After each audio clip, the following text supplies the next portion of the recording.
It's a great honor for me to be here because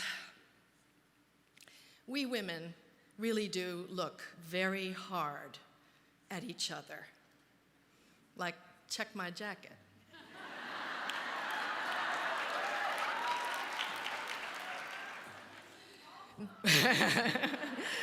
We can be hard on each other, but we really look so deeply because we want inspiration.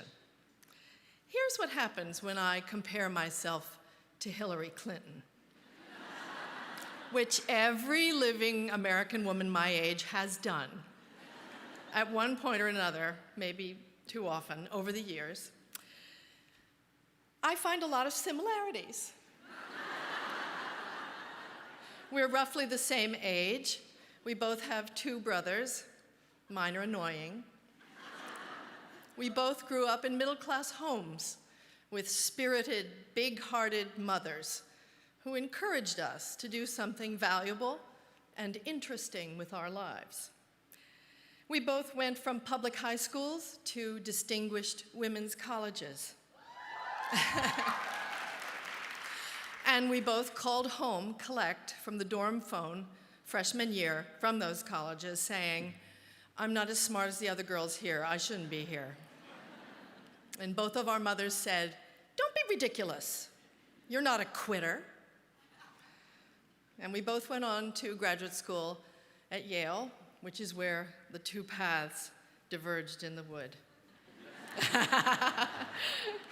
Where Hillary aimed her life and where it landed was evident very early on. While I was a cheerleader, she was the president of the student government. Where I was the lead in all 3 musicals, people who know her tell me she should never be encouraged to sing. Regardless, she has turned out to be the voice of her generation. I'm an actress, and she is the real deal.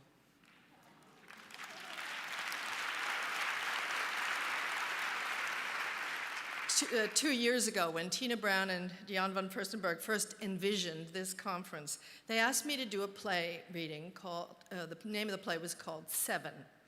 It was taken from transcripts, real testimony from real women activists around the world. I was the Irish one. And I had no idea that the real women would be sitting in the audience while we portrayed them. So I was doing a pretty ghastly Belfast accent. I was imitating my friend Liam Neeson, really. And I sounded like a fella. It was really bad. So I was so mortified when Tina, at the end of the play, invited the real women to come up on stage, and I found myself standing next to the great Inez McCormick. And I felt slight next to her because I'm an actress and she is the real deal. She has put her life on the line. 6 of those 7 women were with us in the theater that night. The 7th, Muqtana Bibi, couldn't come because she couldn't get out of Pakistan. You probably remember who she is. She's the young woman who went to court because she was gang raped by men in her village as punishment for a perceived slight to their honor by her little brother. All but 1 of the 14 men accused were acquitted, but Muqtaran won a small settlement. She won $8,200, which she then used to start schools in her village. More money poured in from international donations when the men were set free. And as a result of her trial, the then president of Pakistan, General Musharraf, went on TV and said, "Well, if you want to be a millionaire, just get yourself raped." But that night in the theater, 2 years ago, the other 6 brave women came up on the stage. Anabela de Leon of Guatemala pointed to Hillary Clinton, who was sitting right in the front row, and said, "I met her and my life changed." And all weekend long, women from all over the world said the same thing. "I'm alive because she came to my village, put her arm around me, and had a photograph taken together. I'm alive because she went on our local TV and talked about my work, and now they're afraid to kill me. I'm alive because she came to my country and she talked to our leaders, because I heard her speak, because I read about her. I'm here today because of that, because of those stories. I didn't know about this. I never knew any of it, and I think everybody should know. This hidden history Hillary has, the story of her parallel agenda, the shadow diplomacy, unheralded, uncelebrated, careful, constant work on behalf of women and girls that she has always conducted alongside everything else a First Lady, Senator, and now Secretary of State is obliged to do. And it deserves to be amplified, this willingness to take it, to lead a revolution and a revelation. Beginning in Beijing in 1995, when she first raised her voice to say the words you've heard many times throughout this conference, women's rights are human rights.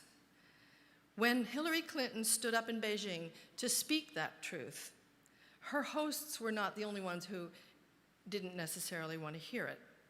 Some of her husband's advisors also were nervous about the speech, fearful of upsetting relations with China.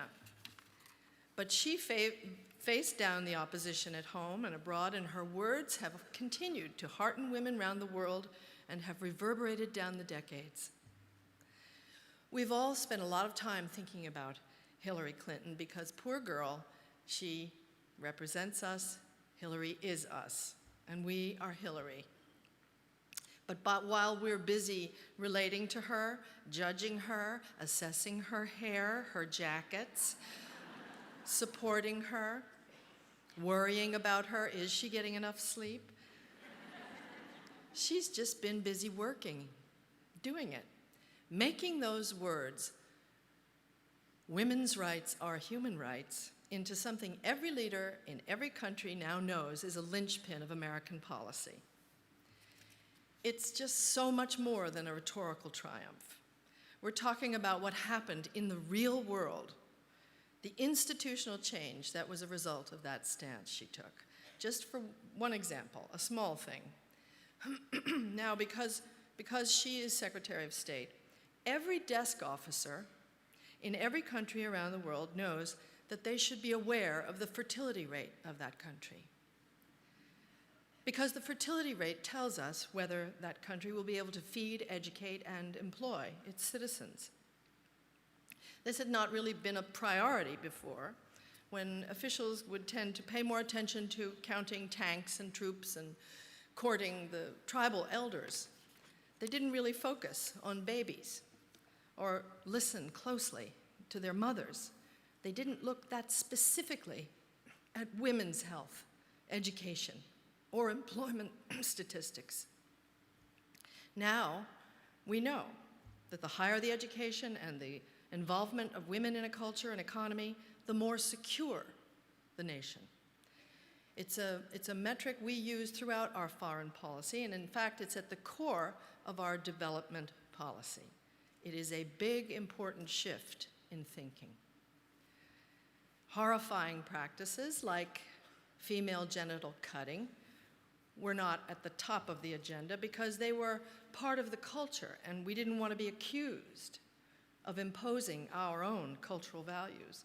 But what Hillary Clinton has said over and over again is a crime is a crime, and criminal behavior cannot be tolerated. Everywhere she goes, she meets with the head of state, and she meets with the women leaders of grassroots organizations in each country. This goes automatically on her schedule. As you've seen, when she went to Burma, our first government trip there in 40 years, she met with its dictator, and then she met with Aung San Suu Kyi, the woman he kept under detention for 15 years, the leader of Burma's pro-democracy movement. This isn't just symbolism, it's how you change the world. These are the words of Dr. Gao Yao Jai of China. I will never forget our first meeting. She said I reminded her of her mother, and she noticed my small, bound feet. I didn't need to explain too much, and she understood completely. I could tell how much she wanted to understand what I, an 80-something-year-old lady, went through in China. Cultural revolution, uncovering the largest tainted blood scandal in China, house arrest, forced family separation. I talked about it like nothing, and I joked about it. But she understood me as a person, a mother, a doctor. She knew what I really went through. When Vera Stremkovskaya, a lawyer and human rights activist from Belarus, met Hillary Clinton a few years ago, they took a photograph together, and she said to one of the secretary's colleagues, "I want that picture." And the colleague said, "I will get you that picture as soon as possible." And Stremkovskaya said, "I need that picture." And the colleague said, I promise you. And Stremkovskaya said, "You don't understand. That picture will be my bulletproof vest." Never give up. Never, never, never, never, never give up. That is what Hillary Clinton embodies. And the last thing I want to say is that it is not a simple job to be a role model.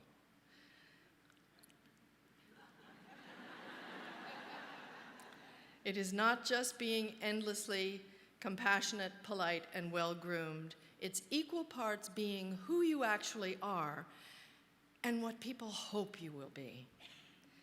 It's representing for all women our very best selves. It's an enormous burden to be placed on any sweetly pair of rounded shoulders. But that's what we ask of her. So it's my job today, as cheerleader-in-chief down here in front of the team, to wave the pom-poms and cheer, shout out encouragement to our Madam Secretary for her willingness to take it all on, the hostility and the sniping and the special scrutiny and the heavy artillery real. Artillery rhymes with Hillary. I just realized. I might have to make a poem. Real and metaphorical, you all came through the metal detectors today that has been aimed at her. We ask her to take on one more thing, and that is our gratitude for her willingness to step into the light, for her willingness to bring light into the world. This is what you get when you play a world leader.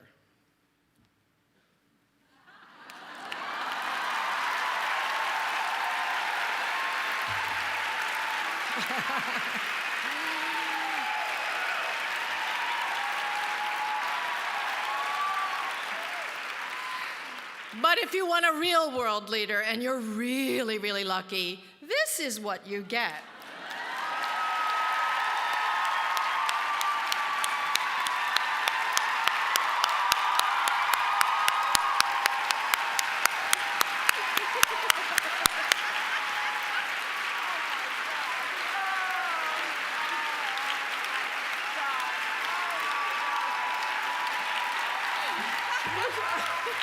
I've even brought my speech for you. Thank you so much.